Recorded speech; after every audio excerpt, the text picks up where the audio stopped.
మా ఇంటి వెనక భాగంలో బావికి అవతలగా పెద్ద సావిడి ఉంది. గతంలో దాన్నిండా వ్యవసాయ పశువులు, పాడి పశువులు ఉండేవట. ఆ తర్వాత ఖాళీగానే బడి ఉంది. అది బాగు చేయించి మధ్యలో గోడ కట్టి 2 గదులుగా విభజించి ఎవరికైనా అద్దెకివ్వాలని ఆలోచన వచ్చింది అమ్మమ్మకి. ఇంతకాలం లేనిది ఇప్పుడు ఈ గొడవ ఎందుకు? అన్నారు తాతయ్య. లంకంత కొంపలో బిక్కుబిక్కుమంటూ నేనొక్కదాన్ని ఉండలేకపోతున్నాను. ఇంట్లో ఎవరైనా ఉంటే కాస్త కాలక్షేపం అంది అమ్మమ్మ. కాలక్షేపానికి నేనున్నానుగా అన్నారు తాతయ్య. సర్లేండి, మీకు ఈ మధ్యన చెవుడు ఎక్కువైతుంది. వస్తారా అంటే ఏమిటి అన్నావు, చస్తావా అనే అని గయ్యిమంటున్నారు. అవసరానికి 4 మాటలు మాట్లాడేసరికి నా శక్తి అంతా హరించుకుపోతుంది. ఇక మీతో కబుర్లు చెప్పాలంటే అయినట్టే అంది ఆవిడ. నీకసలే శుచి శుభ్రత ఎక్కువ. మరో సంసారం వస్తే సర్దుకోగలవో లేదో ఆలోచించు అన్నారు. లేదులెండి, మనం ఇద్దరం పెద్దవాళ్ళు అయిపోయాం. వెనుక ఎవరైనా ఉంటే మాస్టర్ సాయం, మనిషి సాయం ఉంటుంది. మధున పంతుల వాళ్ళింట్లో అద్దెకి ఉంటున్న మాస్టారు గారు వాళ్ళని సొంత బిడ్డల్లా కనిపెట్టుకొని ఉంటున్నారు అంది అమ్మమ్మ. మొత్తానికి సావిడిని 2గా విభజించి సిద్ధం చేశారు. మరో 15 రోజుల తర్వాత శంకరం మాస్టారుకి అద్దెకిచ్చారు. శంకరం గారు భార్య, కూతురు గౌరి, చెల్లెలు తులసి అంతా కలకలలాడుతున్నారు. అద్దె 3 రూపాయలు అన్నారు తాతగారు. సరే అన్నారు మాస్టారు. వేదాంతం వాళ్ళది పెంకుటిల్లు అయినా దానికి అద్దె 2 రూపాయలే. మనది పూరిల్లు, మట్టి గోడలు, 3 రూపాయలు లాభం, లాభసాటి బేరమే అని ఆనందపడింది అమ్మమ్మ. మంచి రోజు చూసుకొని చేరారు శంకరం మాస్టారు. తెల్లవారి లేచి వాకిట్లో ముగ్గైనా వెయ్యకముందే వచ్చింది తులసి. సామాను ఇంకా విప్పలేదు పిన్నిగారు. పులుసు గదిటెడు కాఫీ పొడి, 2 పులుసు గదిటెడ్ల పంచదార ఇమ్మంది మా వదిన అంది. అయ్యో, దానికేం భాగ్యం, కాఫీ తాగకపోతే కళ్ళు తెరిపి పడవు అంటూ కాఫీ పొడి, పంచదార పొట్లాలు కట్టి ఇచ్చి పంపించింది. మేమింకా కాఫీలు తాగకముందే వచ్చింది గౌరి. ఇల్లు మారుతూ నూనె వెంట తెచ్చుకోవద్దని చెప్పిందట మా బోడత్తయ్య అంది వాకిలి పట్టుకొని నిలబడి.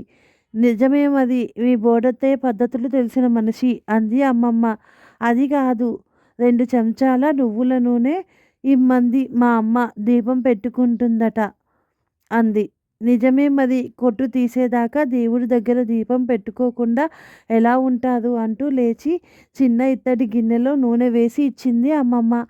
కాఫీలు తాగి ఇంట్లోకి వచ్చామో లేదో మళ్ళీ పిలిచింది తులసి. పిన్నిగారు, పిన్నిగారు, మా శేషావతారం మామయ్య వచ్చారు అంది. చాలా సంతోషం. కొత్తింటికి రాగానే చుట్టం రావడం శుభసూచకం. అది కాదు, సరుకులు ఇంకా తెచ్చుకోలేదు.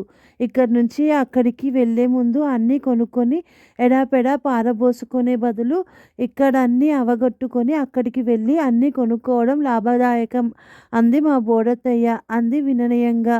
బేష్, మీ బోడత్తయ్య మహా తెలివిగలదే మెచ్చుకుంది అమ్మమ్మ. మరి సరుకులు లేవు, శేషావతారం మామయ్య వచ్చేశాడు. గ్లాసెడు ఉప్మారవ్వ, 4 గరిటెలు వేరుశనగ నూనె, తిరగమోత గింజలు, 2 పచ్చిమిరపకాయలు, అల్లం ముక్క ఇమ్మంది అంది చిలకల. ఆ జాబితా విని మరి ఉప్పు మీ ఇంట్లో ఉందా అని అడిగింది అమ్మమ్మ. లేదు పిన్నిగారు, ఉప్పు అప్పు అడగకూడదట మా బోడత్తయ్య చెప్పింది. మీ తులసి కోట దగ్గర మీద కుండలో ఉందిగా, పట్టుకెళ్ళిపోతాంలెండి అంది. నోరావలించింది అమ్మమ్మ. అడిగినవన్నీ పోగేసి ఇచ్చి అమ్మయ్య అని కూర్చుంది. కూర్చొని తీరిక ఏది? శేషావతారం మామయ్యకి సబ్బు ముక్క, విభూది పండు, గంధం చెక్క, వంటకి కందిపప్పు, చింతపండు, విశ్రాంతికి మడత మంచం, మంచినీళ్ళ చెంబు అంటూ తిరిగిన వాళ్ళు తిరుగుతూనే ఉన్నారు. వాళ్ళకవన్నీ ఇచ్చేసరికి అమ్మమ్మకి నీరసం వచ్చింది. నాకు విసుగొచ్చింది. సూర్యుడు నడినెత్తికి వచ్చాడు. వంట చేసే ఓపిక లేక కుంపటి అంటించి ఇంత పులగం వండి 2 వంకాయలు కాల్చి పచ్చడి చేసి తాతయ్యని భోజనానికి పిలిచింది. కంచంలో పదార్థాలు చూసి, ఇదేమిటి, ఇవాళ కార్తీక పున్నమి, నాగుల చవితి కాదు కదా, నువ్వు ఉపవాసమా అన్నారు తాతయ్య. ఆవిడ ఉపవాసం ఉంటే తాతయ్యకి అదే చేసి పెడుతుంది. మరి ఉపవాసం కాదు, నా శ్రాద్ధం కాదు, శోష వస్తుంది. ఈ కాస్త వండేసరికి తాతలు తలుపుకు వచ్చారు. ఈ అద్దవాళ్ళ పిల్లలు పిశాచాల్లా పీకు తింటున్నారు. అప్పటికి వాళ్ళకి భయపడి దొడ్డి తలుపు వేసేశాను. అయినా ఆగితేనా కిటికీలెక్కి గోడలెక్కి అరుస్తున్నారు అంది. అంతలోనే వీధి గుమ్మం దగ్గర నుంచి పిన్నిగారు అని పిలిచింది తులసి. అమ్మా!